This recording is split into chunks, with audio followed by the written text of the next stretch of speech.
Laughter erupted from the head of the table before I even had a chance to pull up a chair. "Sarah, do you even know how to cook?" Blake Whitmore asked loudly, his voice laced with sarcasm. The whole room immediately joined in. I smiled, set my wineglass down, and casually replied, "I'd only know how to cook if it were easier than landing a Blackhawk in a sandstorm." Everyone laughed again. They thought I was joking, everyone except one. In the corner of the table, a retired Army Air Force Lieutenant General nearly dropped his bourbon. That was the moment things started to change. But at the time, I was completely unaware. I was just trying to endure another boring Saturday night. The party was at Blake and Marcy Whitmore's mansion in Preston Hollow, one of Dallas's most luxurious neighborhoods.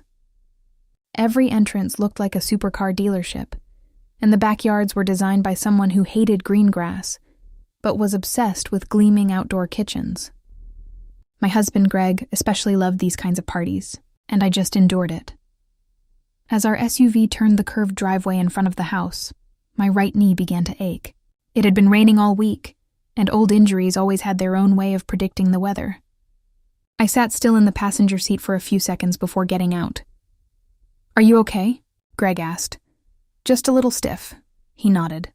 Not overly concerned, not indifferent either. Just too used to it. That nonchalance somehow hurt me more. After 20 years together, my pain had become a familiar part of the house, like an old piece of furniture that no one bothered to mention anymore. I smoothed my dress before stepping inside. It wasn't exactly tight, it just reflected a harsh truth. My waistline wasn't what it used to be. At 43, after a series of surgeries for injuries and long days of eating fast food on the way to physical therapy, my body had lost the toned physique of my helicopter days. I'd learned to accept that, at least on most normal days. Inside the mansion, the air was thick with the aroma of premium grilled steaks mingled with the scent of expensive scented candles. Soft country music emanated from the wall-mounted speakers.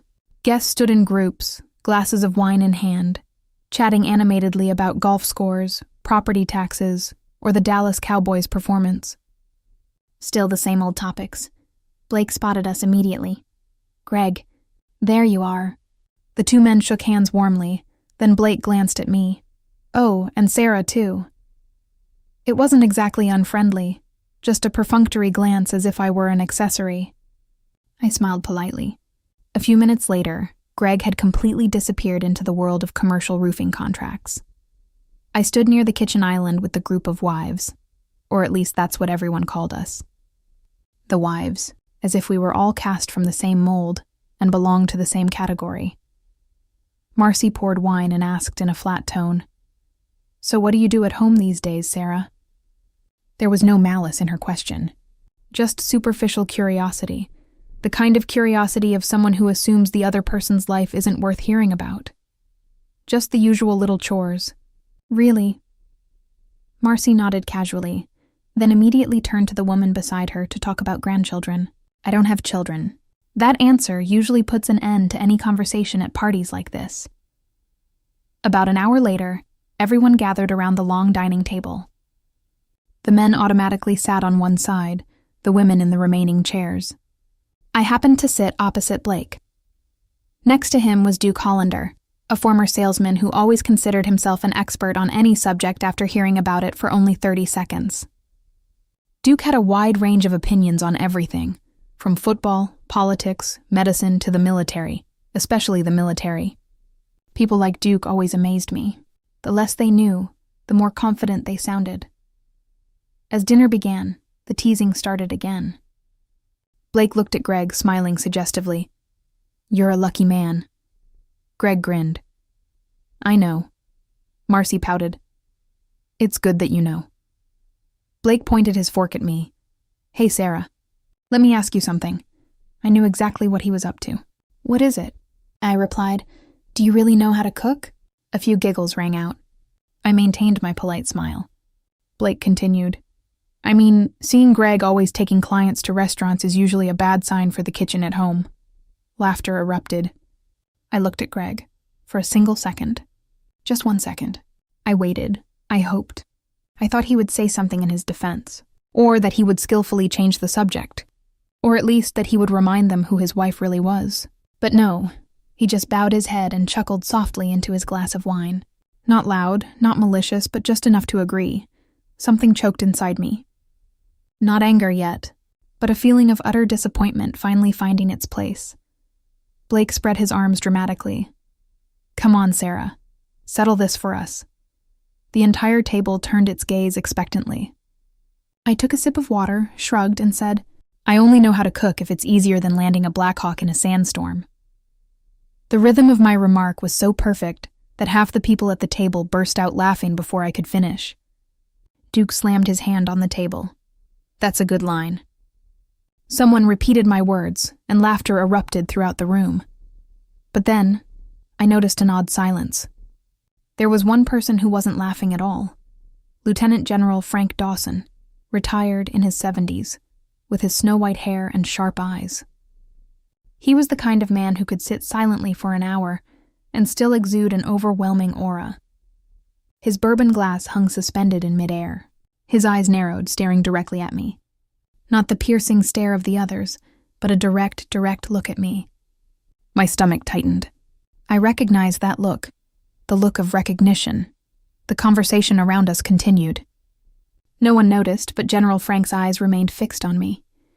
A few minutes later, he leaned forward slightly and said, "Excuse me." The entire table fell silent. His voice wasn't loud, but the authority of someone who once held the power of life and death made people wary. He looked directly at me. "Captain Mitchell." All sounds in the room seemed to be sucked away. For a moment, I could only hear the low hum of the air conditioning. My heart pounded loudly.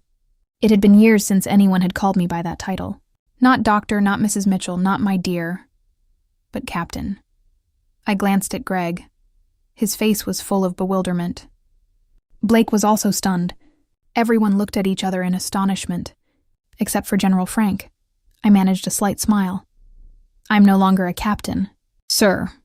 General Frank gazed at me intently for another second, then slowly nodded. I knew it, and that was it. He offered no further explanation, no lengthy monologue, and no attempt to embarrass me. He calmly returned to his glass of wine. The conversation then shifted, but I could clearly feel the scrutinizing, furtive glances directed at me for the remainder of the party. As Greg and I prepared to leave, I felt exhausted. Not physically, but emotionally. The September night air still held a hint of dampness. Valet attendants were busy maneuvering cars in and out of the driveway. Guests lingered, chatting by the entrance. Greg strode ahead toward our SUV. I was only halfway there when a sharp voice called from behind. "Sarah." I turned.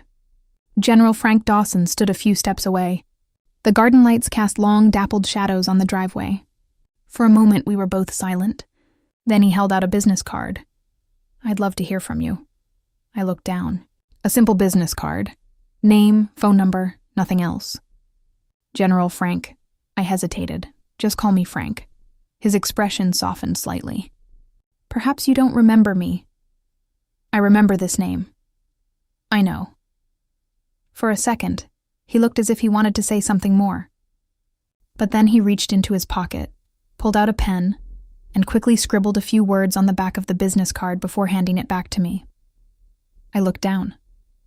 6 scrawled English words. "We need to talk about Kandahar 2011. The world beneath my feet seemed to spin. Not a noticeable movement, but enough to bring back memories I'd tried to bury for over 10 years. Enough to make my blood race. When I looked up, General Frank had already turned his back and was walking toward his car. I stood frozen, my eyes fixed on the business card. Behind me, Greg's voice came from the driver's seat. "Are you getting in the car?" I carefully folded the business card, tucked it deep into my bag, and hurried toward the SUV. For the first time all evening, I wasn't bothered by Blake, by Duke, or by the sarcastic remarks at the dinner table. My mind was completely consumed by the name Kandahar, and I wondered why, after all these years, someone would come and throw open that door to the past once again. That night, I was almost sleepless. Every time I closed my eyes, General Frank's 6 words flashed vividly before me. Kandahar, 2011. 6 simple words, yet carrying a weight that ordinary people could never comprehend. At 2 a.m., I sat alone in the dimly lit kitchen with a cup of hot coffee, though I didn't need it.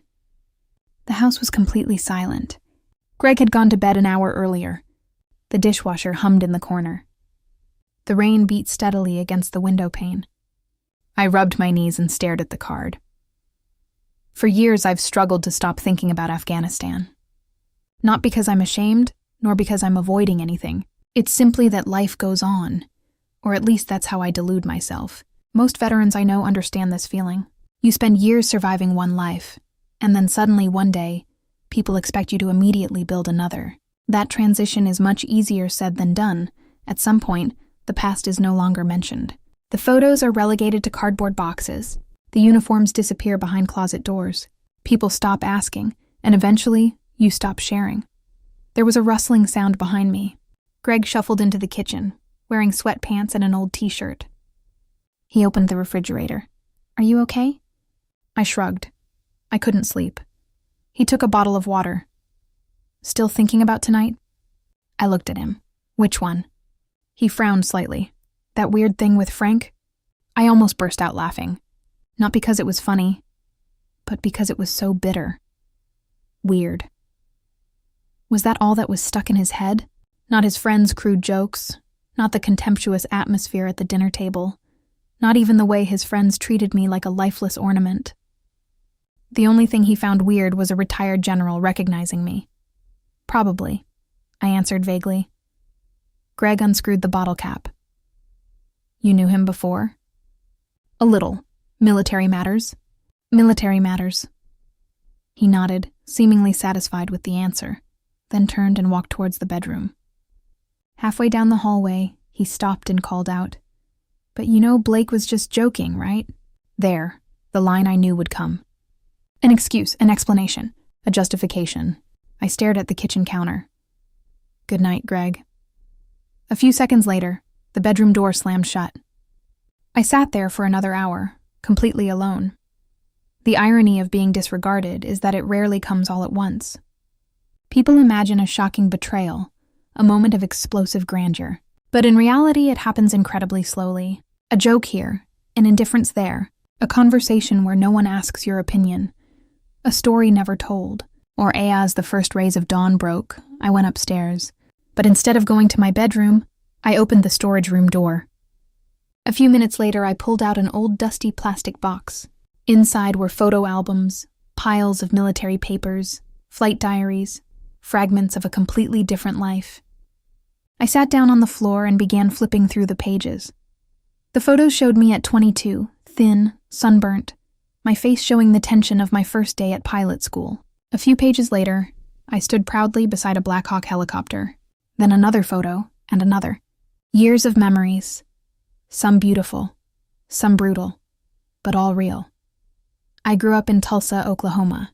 My father repaired diesel engines. My mother worked the night shift at St. Francis Hospital. Neither of them had much money.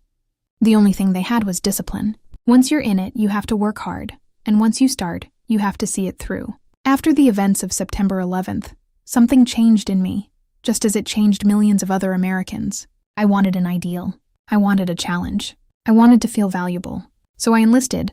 No one expected me to become a pilot, and honestly, not even myself. But the first time I stepped into the cockpit of a helicopter, I was completely captivated. Some people find their calling, others stumble upon it by chance. For me, that moment happened somewhere in the skies over Texas during a training flight. The moment the helicopter lifted off the ground, I knew, this is it. This is my world. The following years were the most difficult, but also the most wonderful years of my life. I flew over Iraq, Afghanistan, through dust storms, treacherous mountain valleys, night operations, emergency medical evacuations, resupply flights, and troop transport. It wasn't glorious work. Most military work is like that, but it was meaningful, and that was enough. Finally, I landed in Afghanistan in 2011, Kandahar province, the place General Frank had written on his business card. I closed the album. My chest tightened. Some memories never fade. You just learn how to put them away properly. Around 9 a.m. that day, my phone rang. An unknown number. I knew who it was before I answered.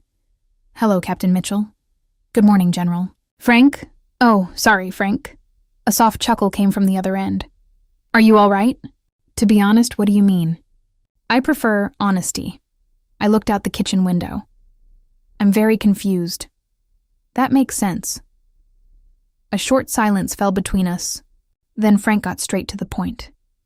Last night I spent time reviewing some old files. That made me sit up straight. What files? Kandahar. My stomach tightened again. The sound of the rain outside suddenly became clearer. You still have access to those documents? I have some connections.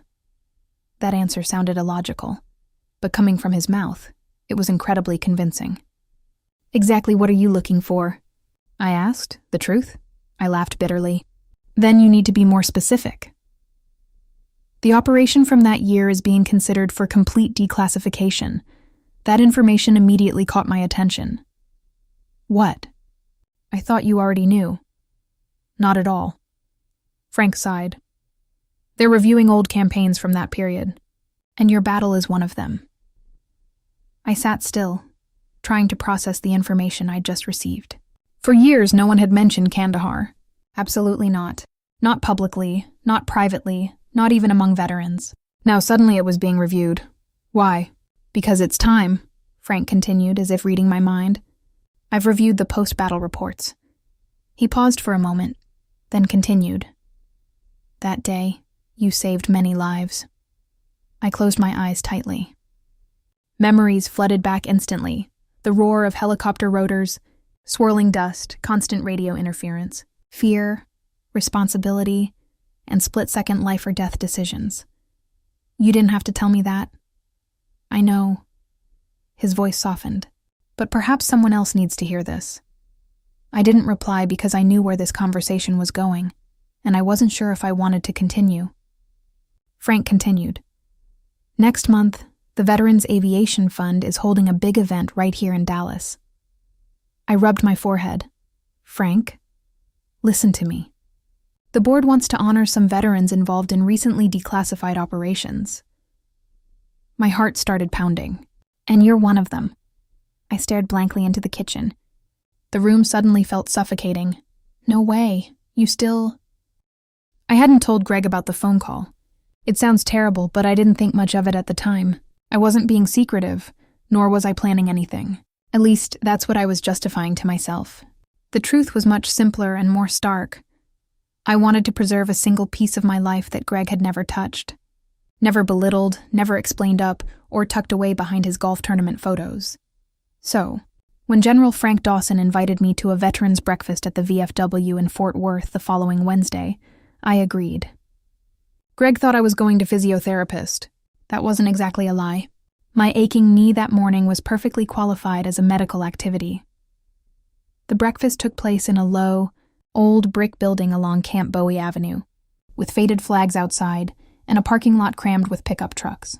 Inside, the coffee was watery, the bacon burnt, and the folding chairs creaked every time someone shifted their weight. But I immediately liked the atmosphere. Not because it was fancy, but because nobody had to pretend. A man near the door had a hearing aid that beeped every time he laughed. 2 women in navy caps were arguing about whether the VA hospital parking lot was worse than before. An elderly Marine with a cane told the same joke 3 times, and everyone listened patiently. There was a strange comfort in a room full of people who understood why you should get up slowly. Frank waved me over from a table in the corner. He had 2 cups of coffee ready. Hello, Captain. Just call me Sarah, I corrected. He nodded. Hello, Sarah. I sat down opposite him. For the first few minutes, we chatted like ordinary people. The weather, traffic, the construction site in Dallas. It was the kind of small talk soldiers use to deflect the main topic lurking in the corner of the room, like a raging dog undecided about whether to attack or not. Finally, Frank opened a leather-bound file and pulled out a few sheets of paper. Nothing classified, just public documents, he explained. But seeing my name printed in that font, on that kind of paper, still made my throat tighten. I didn't create this opportunity, he said. Not alone, but you pushed it. He smiled meaningfully. I just made a few phone calls. I bet your few phone calls carry far more weight than most people do. That depends on who answers. I almost smiled. Frank tapped his finger lightly on a page. Your campaign was already on the shortlist. The foundation is looking for honorees connected to recently declassified campaigns. When I heard your name might be eligible, I urged them to stop dragging their feet. I stared at the words. Why? Frank leaned back in his chair. Because I read that report when it first landed on my desk years ago. You still remember? I remember the pilot deciding to land when everyone else with a sound mind would have chosen to turn around. I turned away. That's not how it actually happened. I know, he said. It's never like the report. That statement earned me more respect than any empty compliment. Those who have never been in battle always prefer clean, perfect, heroic stories. They want fearless courage, unquestioning decisions, war encapsulated like a cinematic film with a grand soundtrack. The reality is far more chaotic. That day near Kandahar was anything but beautiful. Just sandstorms, zero visibility, a chaotic cacophony of radios, and soldiers on the ground desperately searching for a way to survive. I made a decision. Others did their job, and a few of us went home limping. That was the truth. Frank watched me intently over the rim of his coffee cup. You're wondering how I recognized you, aren't you? Yes. The name helped me, as did your age and face, after I pieced the facts together. But mostly it was the way you answered that idiot at the party. I looked at him. Frank shrugged. Those who make up stories usually add too many sensational details. You don't. You say it as if you're recalling an old weather event. That struck me harder than I expected, because he was right. I hadn't meant to say it. It had simply come out as a natural reflex, like grabbing onto a wall when you lose your balance. I don't want anyone to know about this, I said. Why? I gave a wry smile. Because then they...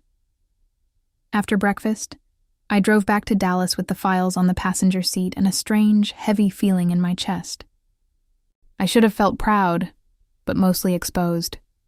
That afternoon, I stopped by Greg's office to drop off some dry cleaning he'd left in my car. Lone Star Commercial Roofing had grown tremendously over the past decade. From a small local contractor, it had become a large, imposing business with gleaming floors, modern glass-walled offices, and a receptionist who addressed Greg Mr. Mitchell with a perfect, practiced accent. Linda, his assistant, gestured for me to come in. He's on a call, but you can drop off your things in the office. I pushed the door open and stepped inside. Greg's office looked like a gallery with a name that perfectly captured the essence of the successful Texan man. Framed newspaper clippings, a golf trophy, a photo with a state senator, a helmet signed by Cowboys players, and a commemorative box containing his old military medical badges. I stood looking at the box longer than I intended. Greg had served. I wanted to be fair about that. He had served honorably, donned his uniform, and fulfilled his duty. But over the years, through his interactions with business partners and the men at the golf club, he had learned to let silence speak for itself. If someone assumed he had seen more war than he actually had, he wouldn't correct them. If someone called him a battlefield reporter, he would simply smile modestly, the kind of smile men use when they want to receive glory without having to say it themselves. I used to tell myself it wasn't a big deal. Maybe it was. Until I realized my true history had become a nuisance alongside his polished version. On the low cabinet behind his desk sat a framed photo of the two of us at a charity event. Next to it was a picture of Greg holding a golf trophy. There used to be another picture there. Me in my military uniform, standing next to the Blackhawk, my face smeared with dust and my hair neatly tucked under my helmet. I remembered it clearly because Greg had said it was his favorite. Now it was gone. That evening, I checked our shared digital photo album. I felt silly, like some pathologically jealous wife from a cheap TV drama, but I checked anyway. Some photos were still there. Travel photos, Christmas photos, home renovation projects, Greg shaking hands with sponsors. But the picture of me in the cockpit was gone. Even the photo from my promotion ceremony was gone. And the photo taken in Kandahar after we landed at the base, the one where I looked so exhausted I didn't even recognize myself. Not all of my military photos were deleted, only the ones where I looked like someone no one could look down on anymore. I sat listlessly at the kitchen counter with my laptop open, staring at the empty spaces where my life used to be. Greg came in from the garage. "Are you okay?" I closed my laptop. "I'm fine." He tossed the keys into the ceramic bowl near the door. "I'm starving." "Do you want to order Mexican food?" I almost laughed.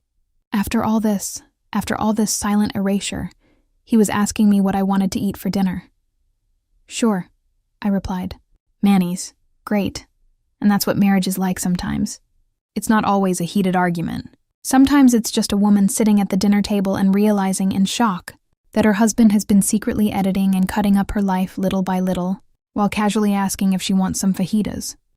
The following Saturday, we were attending a golf fundraising event at the Brookhaven Golf Club. I absolutely did not want to go, but Greg said it meant a great deal to him.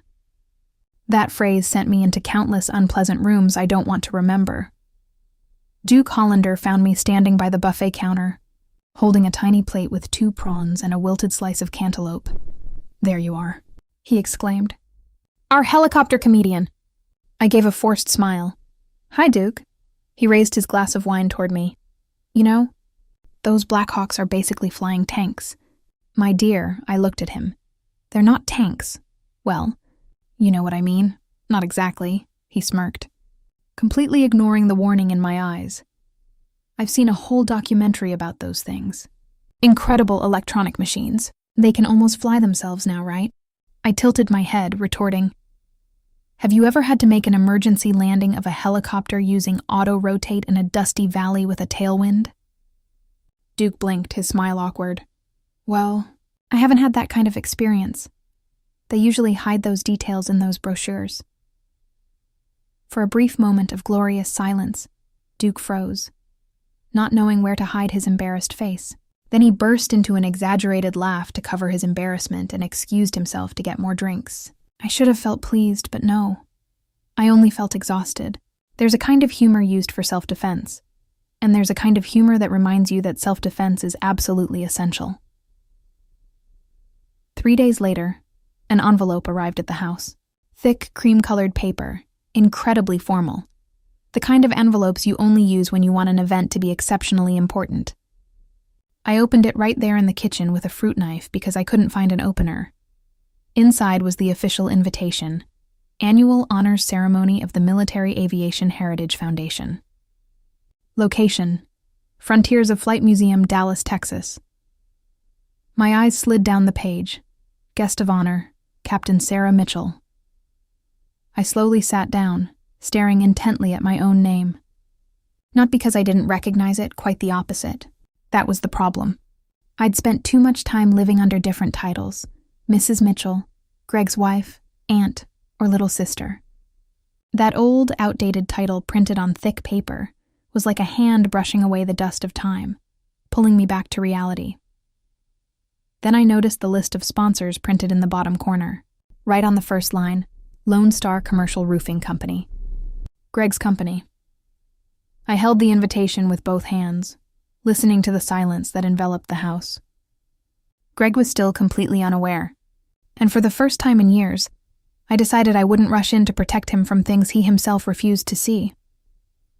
I wish I could tell you that I had a brilliant master plan, that I sat in the kitchen and devised a revenge strategy like a chess player planning 5 moves ahead, but the reality was far less impressive. For days after receiving the invitation, I did absolutely nothing. I still went grocery shopping, paid bills, went to physiotherapists, folded clothes while rewatching old NCIS episodes. Life went on as usual. The only difference was that every morning I woke up knowing something Greg didn't know, and every night I went to bed wondering whether I should tell him or not. The answer kept changing. Some days I thought keeping silent was petty, but other days I felt I had wasted too many years protecting his pride. One Thursday afternoon, sitting on the back porch with a glass of iced tea, I finally had to be honest with myself. I didn't intentionally try to embarrass Greg. I just didn't want to be his savior anymore. There's a huge difference between those two things. For years, I'd been smoothing things over for him, explaining things, shouldering the awkward moments, pretending not to notice anything. Now I'm tired, not resentful, just exhausted. And tired people eventually put down burdens that aren't theirs. A few days later, Frank called. We met at a small cafe near White Rock Lake. It was full of retired teachers, freelancers on laptops, and customers who looked like they'd been ordering the same drinks for 15 years. Frank arrived early. Of course, people like him never know the concept of being late. I saw him sitting under an umbrella, my coffee already ordered. You're quite predictable, I said as I walked in. That's experience, he replied. I sat down. For a few minutes, we discussed the upcoming ceremony, the guest list, the schedule, and media coverage. There was no G the following week. Greg was completely obsessed with the upcoming aviation fundraising event, not because of its military aspect, but because of the opportunity to expand his business network. Every conversation he had revolved around funding opportunities, potential clients, future contracts, and business connections. One evening, he came home with a stack of files in his hand and an air of extreme excitement, the kind reserved only for those who just won the lottery. You won't believe who's going to be there. I was busy chopping vegetables in the kitchen. Who is it? He slammed the files down on the kitchen counter. 3 city council members. I nodded. Oh, great. And 2 major real estate developers, too. That's fantastic. And I heard there are some retired military leaders, too. I continued chopping vegetables. It sounds like a big event. Greg grinned. It's definitely going to be spectacular. He paused for a moment, then added, Oh, by the way, we should probably buy you a really nice dress to wear to the party. I almost cut my hand. Not because of what he said, but because of what he chose to ignore. He was completely clueless. I looked up at him. Exactly who is this event honoring? Just an awards ceremony. Honoring whom? He shrugged. Some pilot. I had to turn away immediately, or I would have burst out laughing. Not out of malice, but because it was so unbelievable. Some pilot? Yeah. He opened the refrigerator to get some water. Frank Dawson is involved too. I heard he accomplished something incredibly important overseas many years ago. I put the knife down on the table. And you never bothered to find out who it was? No. Greg took a gulp of water. Why would I bother? A good question. Why would he bother? The answer hung between us, silent and heavy. The following days unfolded in a strangely peculiar way. As the ceremony drew closer, Greg had more and more opportunities to uncover the truth. But somehow he missed them all. His secretary printed out the event materials, but he didn't bother to read them. Sponsors received confirmation emails, but he only skimmed the first line. Someone mentioned the honoree's name on a phone call, but he was busy taking another call in between. Things became ridiculously absurd, like watching someone casually walk past a giant, flashing billboard because they were too busy staring at their phone screen. Meanwhile, his group of friends remained unchanged. Blake continued his crude jokes. Duke still put on his fake expert act, and Marcy still relentlessly scrutinized and judged every woman in the room as if she were judging a cattle contest at a local fair. Nothing had changed, at least not for them. One Saturday evening, we attended another gathering, a barbecue in the garden. Blake showed up with a framed photograph in his hand. You all have to see this. Everyone crowded around to look. The photo showed Blake standing proudly next to a helicopter. Who is that? Someone asked. A legendary military pilot, he said, his chin held high with pride. I glanced over. A stock photo, a fundraising event for some company. And the main character, the pilot, wasn't even in the picture. I nearly choked on my drink. Blake pointed proudly. A magnificent man. What's his name? Someone retorted. Blake stared at the photo longer than expected, then hesitantly replied, Mike. I immediately turned and walked away before bursting into laughter. That night, Greg drove the couple home. The traffic moved slowly along the Dallas North Tollway. Country music played steadily from the speakers. Everything felt normal, a terrifying normalcy. The honoring ceremony was less than 24 hours away. I hadn't uttered a word. Frank was silent too. Everyone was.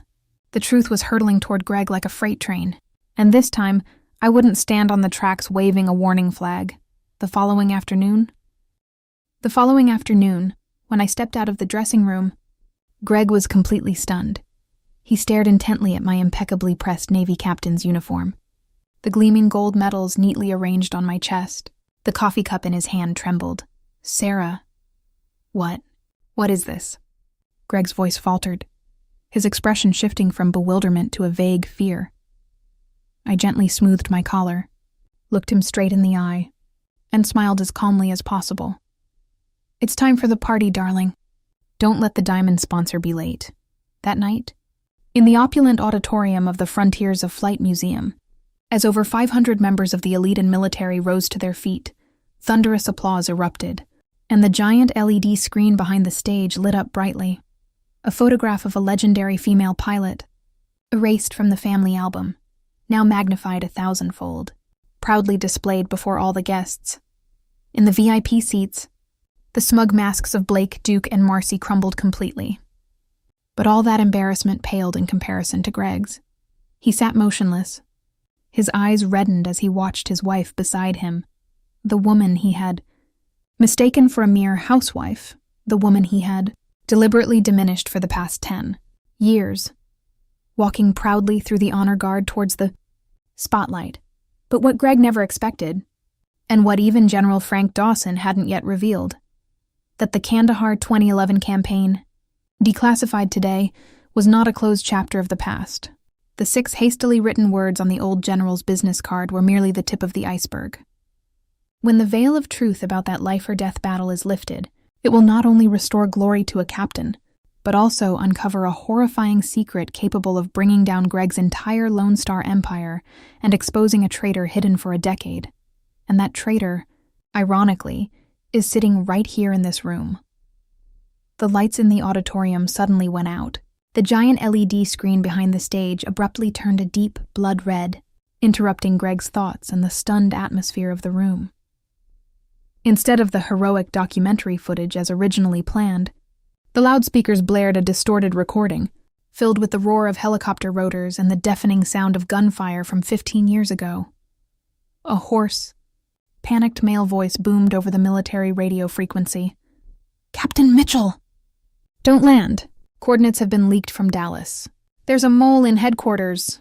Again, Lone Star isn't the name of a company. It's the code name of a..." The recording was abruptly cut short with a long, cold beep. All eyes in the auditorium turned to the first row of VIP seats. Greg's face was deathly pale, his hands trembling as he clutched the edge of the table, his knuckles turning white. Beside him, Blake and Duke stared at each other, sweat pouring down their faces. General Frank Dawson slowly rose from his chair, his sharp, razor-like gaze fixed on the 3 men. On the stage, the single spotlight shone on Sarah's straight shoulders in her captain's uniform. She showed no surprise. She lowered her head to look at Greg, a mysterious half-smile playing on her lips. The Battle of Kandahar was never over. It had only just begun to move the battlefield to the heart of Dallas. Sarah lightly touched the microphone, her voice deep and warm yet chillingly cold. 15 years ago, someone betrayed their comrades for a gleaming commercial empire in Texas. And tonight, that debt must be paid.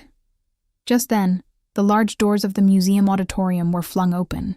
A group of FBI agents entered, led by a man in uniform, his face half obscured by a large burn scar, the man whom, 15 years ago, everyone thought had perished in Sarah's fateful flight. The man walked straight toward the VIP table, stopped in front of Greg, and slowly removed his sunglasses. Sarah looked at her husband, whispering softly into the microphone. "Welcome to the truth, Greg." The screen went black. The clicking sound of handcuffs echoed in the silence. The story of Captain Sarah Mitchell's courage, betrayal, and silent retaliation concludes here. Thank you for listening from beginning to end. Your companionship is a great honor for us. Goodbye and see you again in our next audiobook.